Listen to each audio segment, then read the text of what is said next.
ರಾಯಚೂರು ಜಿಲ್ಲೆಯ ಲಿಂಗಸಗೂರು ಪಟ್ಟಣದಲ್ಲಿ ಅಪ್ರಾಪ್ತ ಮಕ್ಕಳ ಅಜಾಗರೂಕ ಚಾಲನೆಯಿಂದ ಕಾರೊಂದು ನೇರವಾಗಿ ಹೋಟೆಲ್ ಒಳಗೆ ನುಗ್ಗಿ ಭಾರೀ ಅಪಘಾತ ಸಂಭವಿಸಿದೆ. ಗುಲ್ಬರ್ಗಾ ರಸ್ತೆಯ ಪಕ್ಕದಲ್ಲಿರುವ ಹೋಟೆಲ್ಗೆ ಅತಿ ವೇಗದಲ್ಲಿ ಬಂದ ಕಾರು ಏಕಾಏಕಿ ನಿಯಂತ್ರಣ ತಪ್ಪಿ ಒಳಗೆ ನುಗ್ಗಿದೆ. ಅದೃಷ್ಟವಶಾತ್ ಯಾವುದೇ ಪ್ರಾಣಹಾನಿ ಸಂಭವಿಸಿಲ್ಲ.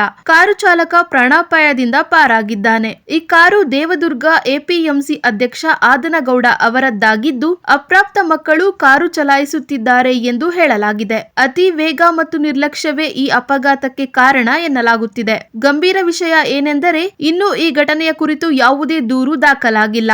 ಅಪ್ರಾಪ್ತ ಮಕ್ಕಳಿಂದ ವಾಹನ ಚಾಲನೆ ಮಿತಿ ಮೀರಿದಂತೆ ಕಾಣಿಸುತ್ತಿದ್ದು, ಪೋಷಕರ ಜವಾಬ್ದಾರಿಯ ಕುರಿತು ಪ್ರಶ್ನೆಗಳು ಮೂಡುತ್ತಿದೆ.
ಹೇಳ